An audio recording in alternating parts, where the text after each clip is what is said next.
Hello and welcome to ThePrint. Today we have with us Mr. Duvvuri Subbarao, ex-RBI governor and a former IAS officer. He wrote a piece in the Times of India yesterday, which actually went viral online and on social media. And in that piece, Mr. Subbarao actually suggested two very crucial civil service reforms. And welcome, first of all, to ThePrint, sir. Thank you. Thank you, Sanya. And so, when we talk about the bureaucracy, when we talk about civil service reforms, it's almost become a buzzword to keep talking about reforms, even though we know for a fact that very few of them see the light of the day. But in your piece, you, as I mentioned, made two very critical suggestions. One, of course, is a suggestion that has been talked about very widely, even in the past. And it's, unfortunately, one of those kind of suggestions which ends up stoking more controversy than actual debate, which is that UPSC, the number of attempts in the UPSC exam need to be reduced. And over the years, you said that while when you sort of took the exam, there were just 2 attempts, and over the years, we have seen the number of attempts being increased. And we know for a fact that this is also a very political issue. And so, can you talk about, first of all, how we went from having these 2 attempts for the UPSC exam and an age limit of, I think, 21 to 22 in the beginning, to where we are now, where the age limit for the general category, I believe, is 32 and the number of attempts is 6.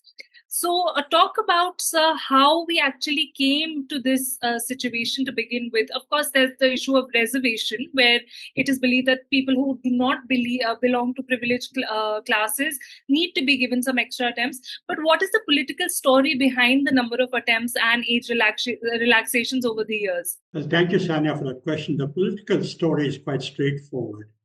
If you look at this in the historical context, back more than 50 years ago when I wrote the IAS exam, the age limit was 21 to 24, 3 years, and the number of allowed attempts was just 2. Over the years, that's been relaxed. Like today, like you said, it is the age range of 21 to 32 years, and the number of allowed attempts for general category candidates is 6. The logic for this was quite straightforward because the earlier exam pattern, very restricted opportunity, was a carryover from the colonial times, the way the ICS was recruited. So the people who got in, it privileged people from elite schools, elite universities, elite backgrounds, and naturally there was pressure that the underprivileged candidates from the large hinterland of the country must be given equal opportunities. So the number of attempts and the age limit have been extended, quite understandably. But the question today is, has this gone too far? Some leveling up was necessary, but have we leveled up too much for too far? Is it trying to claw back a little bit now?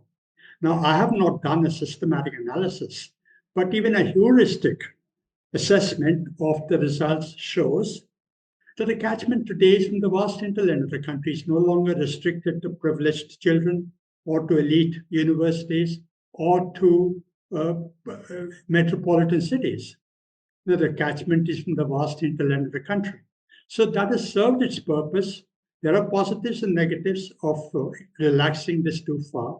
So is it time to look at the cost-benefit calculus once again and make the number of attempts and the age limit slightly more restricted? Of course, sir, this is something that in theory everybody acknowledges, everybody seems to agree. In fact, I think there's an entire subculture now which recognizes not just the problems of a waste of human energy and time. I don't like calling humans resources, but human energy and time, but also the psychological implications, that the toll that these number of attempts year after year that candidates keep taking these exams takes on people. Films are made about it, and shows are written about it.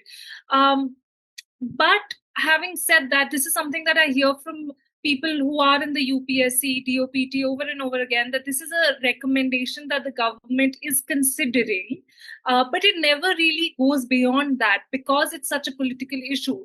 Now, given that subsequent governments have not been able to carry forward with this, carry through with this reform, where do you think this reform can actually come from? Because this is such a politically volatile issue for any government. Yeah. See, all affirmative action programs, subsidies, reservations, quotas, and relaxations like in the civil service exam, they're all politically driven. There's no question about it, and that's the way it should be. Because we're a democracy, reforms like this have to be politically driven. So the logic on the way forward was quite clear, to provide opportunities to people who are left behind. Now, the question, as I said before, is it time to reassess the costs and benefits and slightly roll back or claw back the reforms? Just as the forward reform was politically driven, even the reverse reform has to be politically driven. It is exceedingly difficult, as Milton Friedman said, there is no government program that is more permanent than a temporary government. So everything like this, we say it's for a short while, but then it gets so entrenched, a constituency builds up, and it's difficult to claw back. Especially something like this, it will be seen as elitist. Any government which tries to reform like this will be seen as elitist, and they will be worried about losing a political constituency or vote bank. But that's why we elect leaders. No, we need statesmen, not just political leaders. So somebody at some time has to stand up and say, invest political capital and say that this is a necessary reform. People may not understand now. As a politician, I might lose in the short term, but in the long term, this will be beneficial. Somebody with a strong conviction, with statesman-like abilities has to take the leadership on it. And that's why we elect leaders. And that is their job to do difficult things, even if in the short term, it costs them vote bank politics. In your piece, sir, you had written about how the entire process of the UPSC examination has become a lot more technique focused than it was in earlier times. And that is because you say that it's only natural that if there are, say, 6 or more attempts allowed for any exam, its testing methodology would be more focused on testing technique than testing raw intelligence. What do you think are the implications of this technique-based approach to the civil services for the bureaucracy as a whole and for administration in the country? How has that changed the character of the civil servants who come in? Yeah, a slight correction, Chania. What I said really was not that the current exam is necessarily bad. In fact, the exam pattern has certainly improved over the last 50 years since I wrote it. So the current examination is certainly decidedly better. Yeah, but the number of attempts you said leads to this kind of technique. What I said was that if you allow as many as 6 attempts, any examination, no matter how it is structured, will privilege candidates who mastered the exam technique than candidates who have inherent merit. Now, is that something we want? Now, let me say that across the world, including in India, there is no known system of examination that can accurately and objectively measure the administrative capacity and maturity and intelligence, emotional quotient of a candidate. There is no known system of exam anywhere in the world. We're trying to get to the best practice. We are not yet the best practice. We are far from it. Okay. Now, the question is, there are, in any exam like this, type 1 and type 2 errors, which is that some people who are not administratively capable, not mature, not intelligent, not emotionally quotient, they get in. Some people who might actually make good administrators with the maturity, mental capacity, do not get in. Those 2 errors are quite common in any exam, and the task for a body like the UPSC or the entire system is to minimize those errors. So the current exam pattern, if you give as many as 6 attempts, I think privileges somebody who's mastered the technique rather than somebody who can actually assess and write. For example, there are questions, I believe, today on measuring the ethical quotient, emotional quotient of candidates. It's quite possible for a candidate to write a beautiful answer, very measured, very mature, very intelligent answer. But when actually in the field situation, when in a real life situation, she may not be able to show it. So you want to minimize type 1 and type 2 errors. And one way of minimizing that is to reduce the number of attempts so that people with inherent merit make it, and those who do not have the merit, but those who are getting in just because they're trained at the exam technique, fail to make it. In addition to this, it is not the only reform. In addition to this, of course, we must continue to improve the pattern of the exam itself. Yeah. But my question also was that, we know for a fact that there's a multi-crore industry that is sort of invested in only honing this technique and almost in a way also killing the raw intelligence through which a person might otherwise make it to the exam. My question was, how does that affect the nature or the character of civil servants who actually end up administering the country? See, the coaching industry that has mushroomed across the country in all major cities is a function of the type of exam. If the type of exam is giving emphasis on exam technique, the coaching institutes coach that. You can't fault them. Because after all, their business model is to make the candidates get through the civil service exam. And if it is, learning by the rote, some training, for a moment, I'm not suggesting that coaching industry is bad or the candidates who got in are necessarily bad. They're all very smart, very mature candidates. Coaching centers are good, mature, they've improved over time.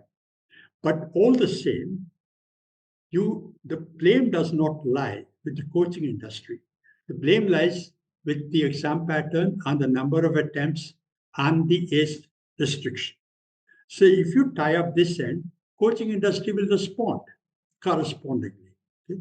It will respond in a way that will make the candidates get through in 2 or 3 attempts, that will train them for honing their maturity, their insights, their presence of mind, their emotional quotient, their ethical values. So, sum and substance of what I'm saying is that it is wrong to blame the coaching industry.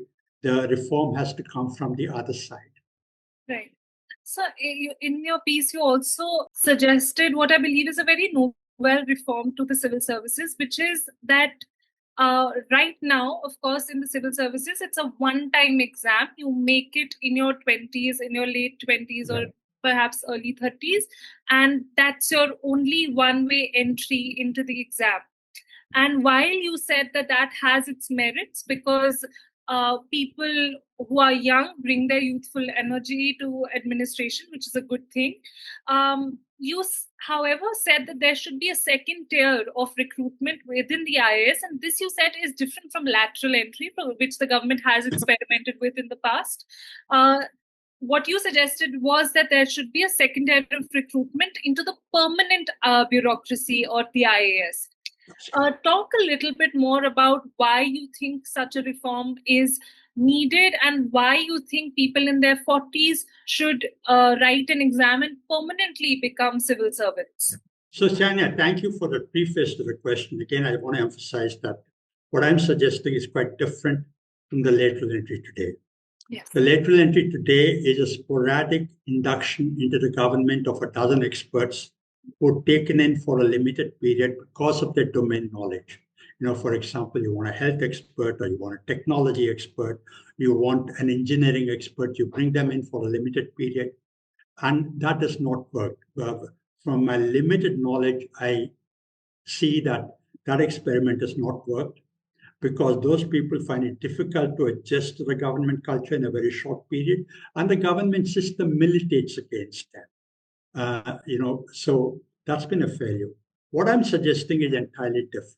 As second-tier recruitment into the civil service at the mid-career level when people are in the 40 to 42 age group. And the reason for that is as follows. First, you take a typical entrant into the IAS today. Most probably, she's gone into the job of into the IAS straight after college. She's got out of college, spent a few years preparing for the IAS, got in. She's not seen the world from, she's not experienced the real world as such. And most people who get in like that have not experienced the governance. After all, governance anywhere in the world, especially in developing countries like India, is callous, indifferent. Poor people find that government is insensitive, difficult to manage, etc. Even somebody like me who spent 35 years in the IAS and 5 years in the RBI, I worked around the world, I find it difficult to manage the bureaucracy today. So managing the bureaucracy is a difficult proposition for anyone. This lady who's entered the IA straight after college, she's not experienced the government from outside. She does not understand the callousness, insensitivity, indifference at the front end level. So hopefully, people who come in at 40 to 42 will rectify, or for this lacunae. They have some real world experience. They've experienced the world from outside. They've got some maturity, at 40 to 42.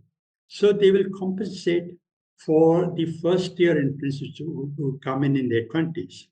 And together, the blend I believe will be a harmonious blend of youthful exuberance, experience, and collectively it'll be relevant and harmonious for the country, I believe. There will be all sorts of objections to this, about seniority, about pay levels, whether they're mature enough, etc. But let me also tell you this, some byproduct questions that will come about this. The USP of the IAS is the field experience. Now, you can't recruit somebody at 40 to 42 and bring them into the IAS without giving them this necessary brand equity of the USP. So what I suggest is, if I have to elaborate on this, those people who are recruited in Tier 2, they must go and work in the district for at least 2 years so that they have exposure to the reality of India. And when they go into higher positions, they bring that experience and knowledge to top tier administration. Right. Relatedly, sir, I want to ask this question to you. I recently, in fact, earlier this week, did a story on how in recent years, especially post-COVID, we are seeing this trend of the powers of the district magistrates being expanded significantly by the government. And of course, it's not about this government.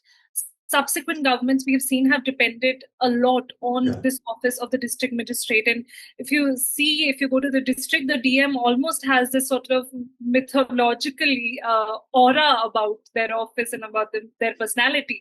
But from, say, the Waqf amendments where we saw the DM is given powers to decide whether a certain property is Waqf or not, from adoptions where the DM has become the final authority to approve or disapprove a certain adoption, to anti-conversion laws where the DM gives you the permission to convert or not convert to a certain religion. We are seeing the DM become an arbiter of sorts in many crucial matters of identity and rights. Citizen rights. And when I wrote this piece, it generated a lot of debate among people. And I had a guest on our show, Mr. T.R. Raghunandan, who's also a former IAS officer like you. And he said, and a lot of people agreed, that the office of the DM is a colonial legacy, and this sort of dependence on the DM's office really needs to go, especially almost 80 years after independence. I would like to get your views on this topic, sir. How do you see the office of the DM and the sort of numerous powers that they are entrusted with? Thank you. The office of the DM, or the collector, as it's called in South India, or the deputy commissioner, is one of the most coveted, one of the most complex jobs in the world. There is no other job like that, where you can actually perform and see results on the ground. It's a fantastic job. And it's evolved over time. The reason it's called district magistrate was because in the colonial times, the job of the district magistrate or the collector was, as a magistrate, you enforce law and order. As the collector, you collect taxes. But Law and order, of course, is still quite important, but relatively one of the many jobs that the collector does. And collection of taxes at the district level is virtually gone. So that colonial legacy is gone. And the job of the district collector or the magistrate has evolved over time to adjust to the changing circumstances. And the DM or the collector is the eyes and ears and the face and the delivery arm of the government.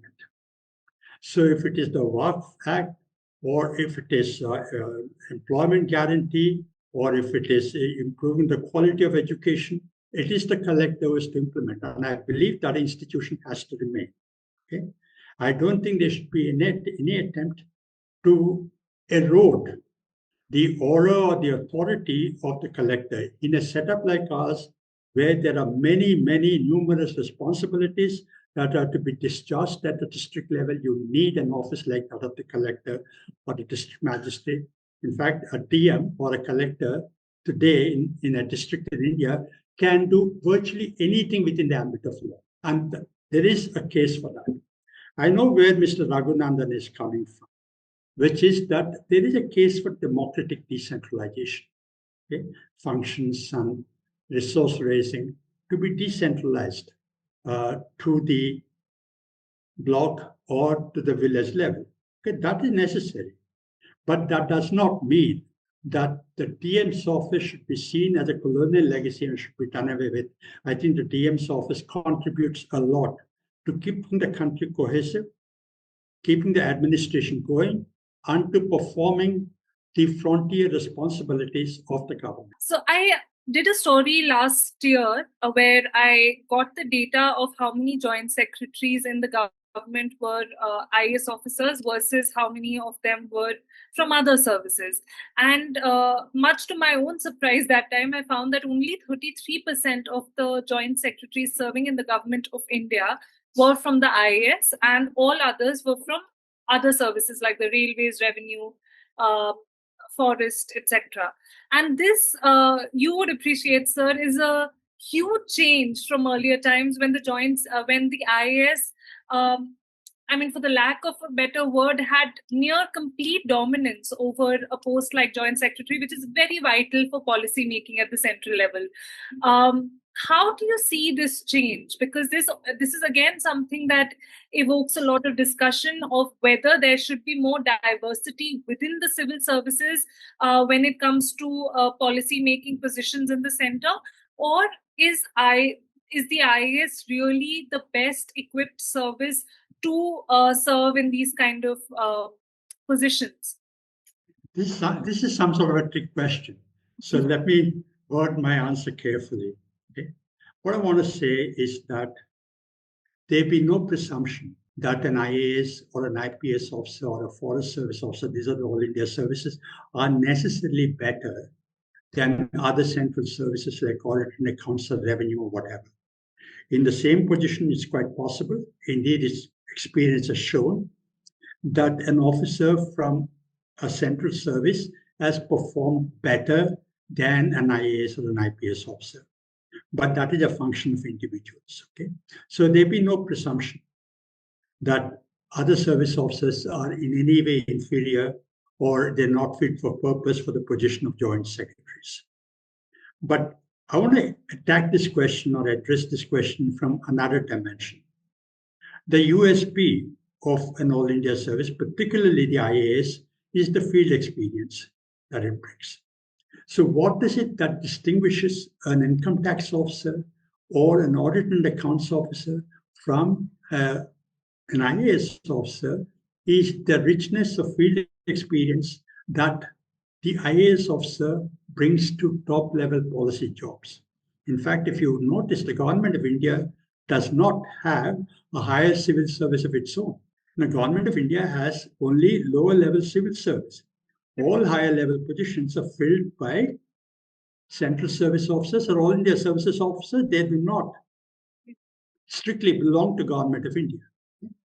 The organizing principle was that these officers come from their respective fields, bring that experience to the central government, and when they go back to their respective cadres or to respective states, they take that all India experience back.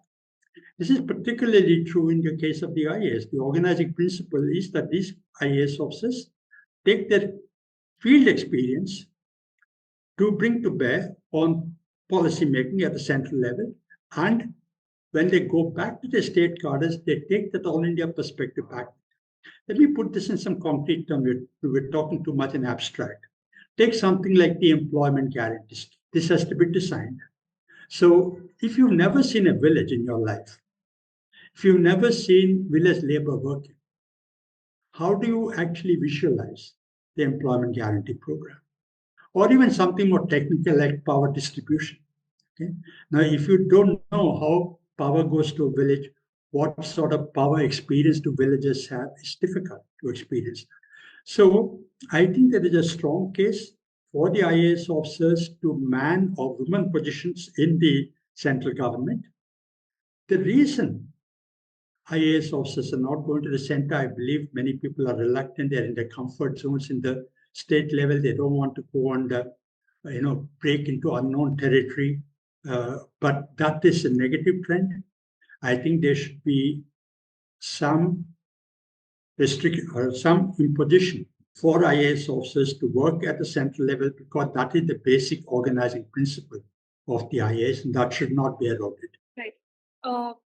If I can just take one ask you one small question.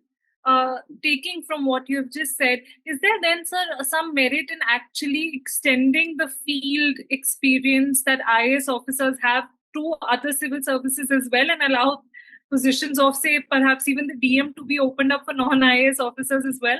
Well, you said it's a simple question, but it's a very complex answer. Okay?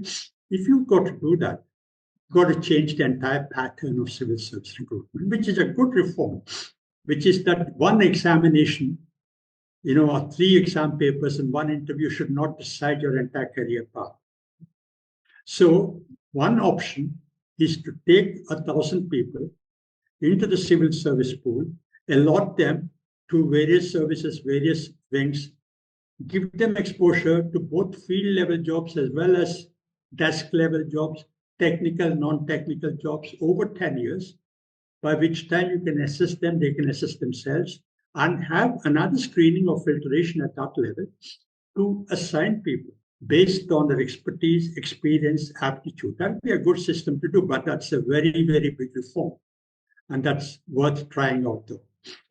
As I said in the beginning of our conversation, bureaucratic reforms are always a buzzword. They always are on the government's table for some reason, but don't see the light of the day. But this has been a very enriching conversation, sir, and I hope our viewers find it equally insightful. Thank you so much for joining us, Mr. Subbarao. Thank you, Sanya, for this opportunity. Thank you.